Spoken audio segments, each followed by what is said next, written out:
अस्सलामुअलैकुम, नमस्ते, सत श्री अकाल। कैसे हैं आप लोग? उम्मीद करती हूँ ठीक होंगे, खुश होंगे। मैं वजीकली और मेरे साथ हैं तारिक नियाजी। अस्सलामुअलैकुम, नमस्ते, सत श्री अकाल। उम्मीद करता हूँ ठीक होंगे, खुश होंगे। दोस्तों, जहाँ रहें खुश रहें, माँ बाप का ख्याल करें, क्योंकि माँ बाप है तो सब कुछ है। आज की हमारी वीडियो है बहुत ही इंटरेस्टिंग। सो स्टार्ट करते हैं अपनी वीडियो को। Let's start. अब केक नहीं खाना। ओके गाइस, तो वीडियो का टाइटल है Nitin Gadkari Lok Sabha America Kashmir. So start करते हैं वीडियो को। कि 2024 समाप्त होने के पहले हिंदुस्तान का रोड इंफ्रास्ट्रक्चर अमेरिका के बराबर होगा, ये विश्वास मैं दिलाना चाहता हूँ। सम्माननीय अध्यक्ष महोदय, मैं बहुत बार ये कह चुका हूँ कि हमारे रोड हमारे प्रॉस्पेरिटी के साथ जुड़े हुए हैं, सही बिल्कुल। और इसीलिए मैं जब से इस क्षेत्र में काम कर रहा हूँ, जॉन केनेडी, इनका एक वाक्य मैं हर समय याद रखता हूँ, और उन्होंने कहा था कि American roads are not good because America is rich, but America is rich because American roads are good.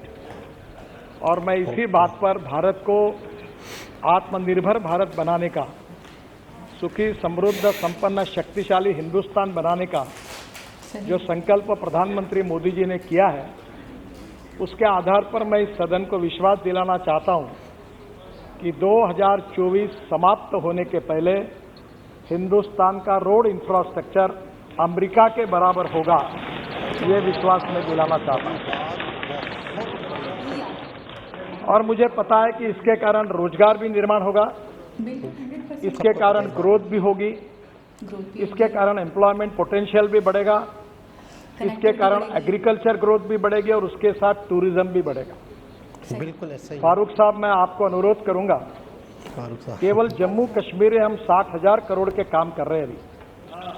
जो झोजिला टनल बन रही है, मैं पहली बार मुझे सौभाग्य मिला कि आपका कश्मीर यानी जन्नत है, कितना सुंदर है। और कारगिल के नीचे पहाड़ी पर ऊपर बाबा अमरनाथ का वो दिखता था, और वहां से मैं टनल का निरीक्षण कर रहा था।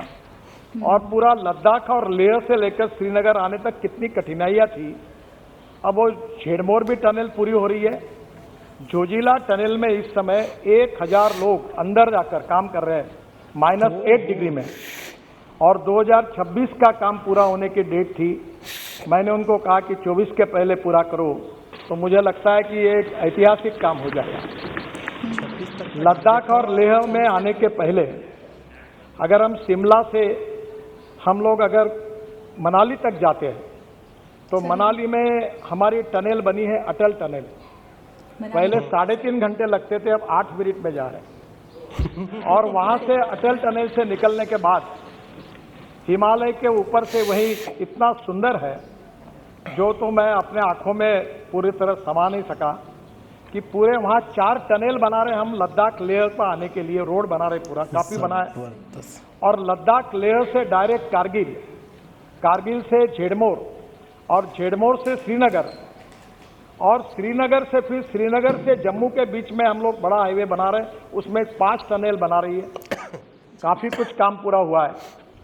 और आज मुझे बताते हुए खुशी हो रही, सम्माननीय अध्यक्ष महोदय, कि वहीं ये जब टनल हमारी यहाँ से श्रीनगर से हम जम्मू की तरफ जाएंगे, तो उसके बीच में कटरा के पहले हम जो दिल्ली से कटरा, दिल्ली अमृतसर कटरा एक्सप्रेस हाईवे का काम शुरू हो गया है। अब कश्मीर के भी काम अवार्ड हो गए हैं, और वहाँ से लेकर हम कटरा से पूरा श्रीनगर से वापस हम अमृतसर के द्वारा दिल्ली आएंगे, और दिल्ली मुंबई को हाईवे को लग जाएंगे। तो मैं आपको ये विश्वास दिलाना चाहता हूँ कि लद्दाख और लेह से हम लोग श्रीनगर आने के बाद, श्रीनगर से डायरेक्ट वहाँ से निकलकर हम मुंबई चले जाएंगे। और मैं आपको विश्वास दिलाता हूँ कि ये साल समाप्त होने के पहले मेरी कोशिश होगी कि श्रीनगर से आप 20 घंटे के अंदर मुंबई पहुँच जाओगे, ऐसा काम हो। हमारे लिए खुशी की बात है कि दिल्ली से जयपुर 2 घंटे में, दिल्ली से हरिद्वार 2 घंटे में, दिल्ली से देहरादून 2 घंटे में, दिल्ली से जयपुर 2 घंटे में, दिल्ली से अमृतसर 4 घंटे में, और दिल्ली से मुंबई 12 घंटे में इसी साल हम दिसंबर के पहले कर सकेंगे। क्या सोच, क्या टारगेट? आज हमारे देश में केवल यहाँ काम हो रहा ऐसा नहीं है। हम लोग चेन्नई से बेंगलोर का रोड बना रहे हैं, वो भी 2 घंटे में हो चेन्नई से जाएगा। बेंगलोर। काफ़ी लंबी लिस्ट है, पर मैं सम्मान्य सदस्यों को ये विश्वास दिलाना चाहूँगा कि राष्ट्रीय महामार्ग के ऊपर 2014 में हमारी सरकार आई। सही। मैं निरंजन जी आपको कोई कॉन्ट्राडिक्ट नहीं कर रहा हूँ, केवल वस्तुस्थिति बता रहा हूँ। जी। ये जोजिला क्या टनल थी, ये इसका मंजूरी आपके सरकार ने दी थी। दीदी। बाद में इसके बाद 4 बार टेंडर हुआ। एक बार टेंडर आया तो एक ही टेंडर आया, रिजेक्ट किया गया। दूसरे बार टेंडर आया तो आईएलएफएस को मिला, वो आईएलएफएस की हालत खराब होगी तो टेंडर टर्मिनेट हो गया। तीसरे बार टेंडर आया, उसमें भी अड़चन आई क्योंकि 12,000 करोड़ कॉस्ट बढ़ गई। फिर कैबिनेट में जाना पड़ा। तो मेरे समझ में नहीं आया कि ये कॉस्ट क्यों बढ़ रही है। और मैं केवल, ये मेरा श्रेय नहीं है, मेरे हमारे अधिकारियों का है। और दिल्ली में एक एसोसिएम करके एक संस्था है जो उद्योग और व्यवसाय में काम करती है, उनको मैंने कहा कि आप इसके ऊपर एक दिन का वर्कशॉप लीजिए। और नॉर्वे से लेकर दुनिया के सब लोगों को बुलाया और टेक्निकल और फाइनेंशियल क्वालिफिकेशन के बारे में, ना मैं चार्टर अकाउंटेंट हूँ ना मैं इंजीनियर हूँ, पर मुझे वर्ली बांद्रा सी लिंक मुंबई में बना, एक्सप्रेस हाईवे बना, थोड़ा अनुभव था। तो मैंने कहा ये टनल की कॉस्ट एग्जैगरेटेड है, इसके टेक्निकल क्वालिफिकेशन बदले। और उसमें इंडियन कॉन्ट्रैक्टर को इनकरेज किया गया। 12,000 करोड़ की एस्टीमेट कॉस्ट थी। और आज मुझे बताते हुए एक खुशी हो रही है, हमारे यहाँ तो अभी तो मैं 50 लाख करोड़ के काम कर चुका हूँ। और इस सदन को विश्वास के साथ नम्रतापूर्वक बताना चाहता हूँ, यहाँ तो थोड़ी भी गड़बड़ हुई तो तुरंत आपको पता चल जाता है। आपको 50 लाख करोड़ में एक भी कॉन्ट्रैक्टर ऐसा नहीं मिलेगा कि उसको अपना कॉन्ट्रैक्ट मंजूर करने के लिए कभी मंत्री को मिलना पड़ा, ऐसा एक भी नहीं मिलेगा। आपको कोई ध्यान में आएगा तो मुझे बता दें। Transparent, time bound, result oriented and corruption free.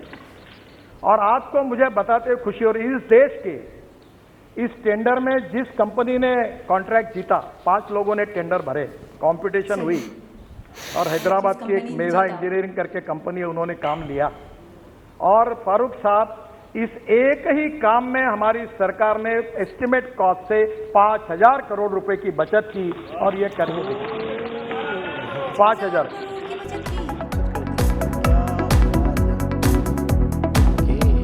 जी जनाब, चाय एंजॉय की जा रही है नितिन गडकरी जी को देखने के बाद।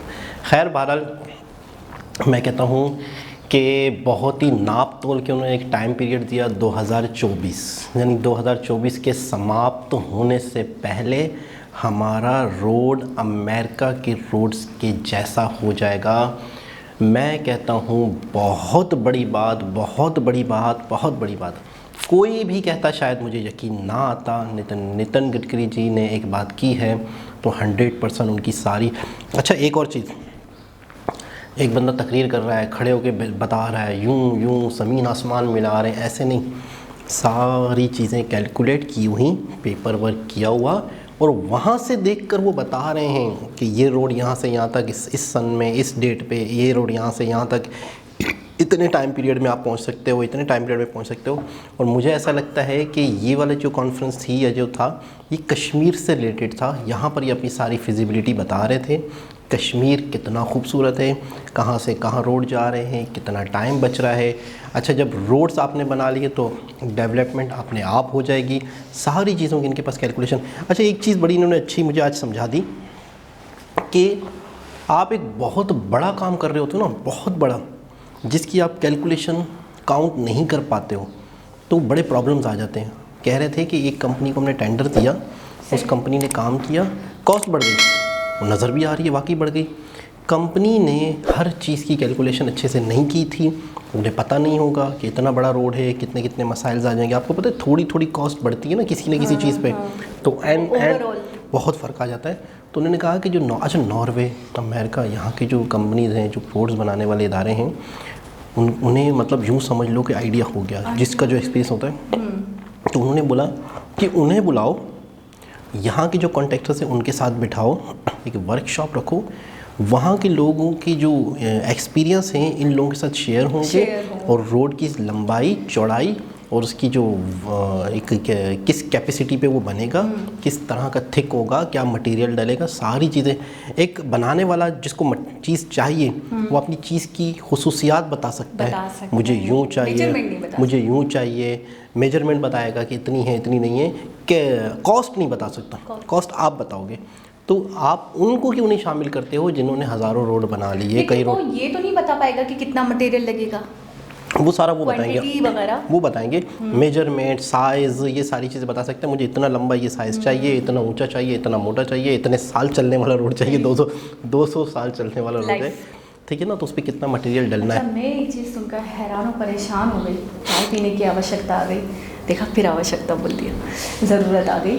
वो ये कि श्रीनगर से मुंबई तक 20 घंटे में पहुँच बताएं, जा सकते हैं आराम से, यानी 24 घंटे भी पूरे नहीं। एक अटल टनल जो हमने देखा था, ठीक है, मनाली पे बना है वो, बिल्कुल। तो अटल टनल से पहले जब वो नहीं बना था तो 2.5 से 3 घंटे लगते थे, बिल्कुल, और अब 3 मिनट में आप पहुँच सकते हो, 8 मिनट में आप पहुँच सकते हो। बड़ी बात, मतलब आप देखो तो सही, आपको कहाँ से कहाँ खड़ा कर दिया उन्होंने लाकर। उनकी मेहनत, उनकी लगन को मैं सैल्यूट करूँगी।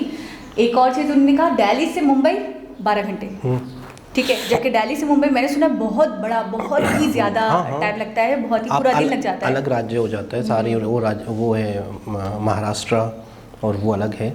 तो कहने का मतलब ये है कि इतना ज़्यादा मतलब है कि तो दिल्ली और मुंबई एक स्टेट में नहीं पड़ते?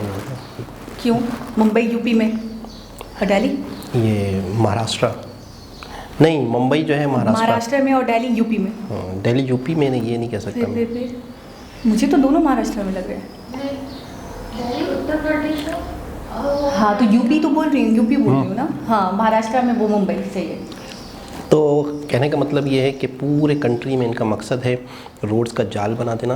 इन्होंने एक बताई थी बात कि मेरा मकसद ये है कश्मीर से लेके कन्याकुमारी एक रोड हो, बिल्कुल, और उसमें आपको कोई भी जिसने यहाँ से यहाँ, अच्छा इनका फोकस पता है क्या है कि हम लोग क्या गलती करते हैं, मतलब नॉर्मल जो सिटीज़ होते हैं वो ये गलती करते हैं कि एक रोड तो जा रहा है, एक रोड जा रहा है एक शहर, अब उस शहर से गुजर के आपने अगले शहर जाना है, आपने उस शहर को भी यूज़ किया, फिर उस शहर को पॉल्यूशन भी दी, उस शहर के अंदर आपने टाइम भी वेस्ट किया। पॉल्यूशन के सख्त खिलाफ है, पॉल्यूशन के बारे में बहुत सोचते हैं। अच्छा ये शहर है एक, यहाँ से हम आ रहे हैं, हमें उस शहर जाना है, मैं समझ गई, यहाँ आए, फिर यहाँ से एक सड़क जो है उस शहर को निकल रही है, तो यानी आप इस शहर में आए, पॉल्यूशन फैलाया, फिर इस शहर से उस तो उनका कहने का मतलब ये है कि हमने इधर से उधर जाना है, तो हम घूम के क्यों तो अलग से एक क्यों ट्रैक क्यों ना हो, उनके लिए हो, उनके लिए। अच्छा ये उसूल होता है शहरों के अंदर, अगर आपने सीधा जाना है तो आप एक ब्रिज बना देते हैं, आप नीचे से नहीं जाते, नीचे से जाऊंगा तो इनको डिस्टर्ब करूंगा। तो जब एक शहर के अंदर हम बाईपास बनाते हैं तो शहरों से शहर क्यों नहीं बाईपास बने? अच्छा दिल्ली के बारे में मुझे बात याद आई, उन्होंने कहा था कि दिल्ली में फ्लाईओवर बाईपास बहुत ज़्यादा पॉल्यूशन है, तो उन्होंने कहा था कि जैसे दिल्ली ये है तो हम इसके इर्द गिर्द क्यों ना जाल बिछा दें कि जो बाहर का ट्रैफिक है वो अंदर ना आए, बाहर के व्हीकल्स अंदर आए ना, बाहर का ट्रांसपोर्ट अंदर ना आए, और बाहर ही उनको इस शहर जाना है, ये इस शहर जाना है, तो वो दिल्ली को टच ना करते हुए बल्कि दिल्ली के बाहर से ही गुजर जाए। उनका कहने का मतलब था कि 30% तो आपने यहीं पे आप काम आपने वो कम कर दी, आपने ट्रैफिक कम कर दिया। और दिल्ली एक बहुत ही ज़्यादा एक बड़ा सिटी है और एक बहुत ही ज़्यादा डेवलप सिटी है, पॉल्यूटेड सिटी है, तो इस वजह से वहाँ पे आबादी भी बहुत है, वहाँ पे गाड़ियाँ भी बहुत हैं। अच्छा फिर एक हल ये निकाला कि सब अगर इलेक्ट्रिक पे आ जाएं, इथेनॉल पे आ जाएं, तो जाहिर सी बात है पेट्रोल वाला जो मामला है जिससे पॉल्यूशन होती है वो भी ख़त्म हो जाएगा। 100%। तो मैं कहता हूँ कि इनका विजन बहुत आला है, बहुत ज़बरदस्त है। मैं मतलब कौन सा ऐसा दिन होगा जिस दिन हमारी कोई नए बंदे से बात होती है और हम कोई ना कोई इंडिया की मिसाल ना देते हों, हमें तो चपेटे भी पड़ने वाली है लगता है। मुझे पता है मुझे क्या हैरत होती है, मैं ये सोचती हूँ कि हम जैसे लोग मरते हैं गवर्नमेंट के साथ काम करने के लिए कि शायद कोई गवर्नमेंट कभी कोई लकी होगा कि जिसको गवर्नमेंट कोई पेशकश कर ले, कोई ऑफर दे दे, कोई प्रोजेक्ट में बोले कि आप काम करो हम सपोर्ट करेंगे। आपको याद है आपकी अदालत में इन्होंने कहा था कि ये जो मिथेनॉल इथेनॉल के हवाले से इन्होंने कहा था कि अगर कोई करने में इंटरेस्टेड है मैं उसको क्राइटेरिया भी बताता हूँ, मैं उसको बताता हूँ कैसे करना है और मैं उसका साथ भी देता हूँ। कोई इंटरेस्ट तो दिखाए, कोई पर्सनली आकर बोले तो सही, तो मैं उसको ये प्रोजेक्ट देने के लिए तैयार हूँ। तो मुझे बड़ी हैरत हुई कि ये लोग ये नहीं है कि सिर्फ हम गवर्नमेंट के लोग हैं तो हम गवर्नमेंट लेवल पे ही काम करेंगे, नहीं। वो ये कहते हैं आवाम में से भी अगर कोई आम इंसान भी कोई करना इस चीज़ को समझता है, इसमें इंटरेस्ट रखता है, इस प्रोजेक्ट को करना चाहता है, तो मैं उसका साथ देने के लिए तैयार हूँ, बहुत बढ़िया, मैं आगे बढ़ाने के लिए तैयार हूँ, मैं उसको चीज़ें समझाने के लिए तैयार हूँ। तो मैं ये कहूँगी बहुत बड़ी बात है, ये मैंने इनके मुंह से, ये वाहिद मिनिस्टर हैं जिनके मुंह से मैंने ये बात सुनी है। मैंने आज से पहले कभी किसी मिनिस्टर के मुंह से ये बात नहीं सुनी। अगर आवाम की तरफ से कोई चीज़ें ईजाद होती हैं या डेवलप करते हैं या किसी चीज़ को समझ लेते हैं, उसको मज़ीद अच्छे तरीके से फाइनेंस की कमी की वजह से नहीं कर पाते, करना चाहते हैं, तो गवर्नमेंट उनको सपोर्ट करे। हमारे यहाँ तो अक्सर वो देखा है कि अगर कोई शख्स कुछ कर भी लेता है तो किस तरीके से वो बेचारा डिस्करेज करते हैं, उसे किस तरह से गायब कर। एक लड़के ने रिमोट से एक कंट्रोल किए बाइक को, यानी कि जैसे हम कार की चाबी लगी होती है ना कार की, तो हम रिमोट से कर लेते हैं, तो वो ऑन कर लेते हैं, तो वो स्टार्ट कर रहा है गाड़ी को।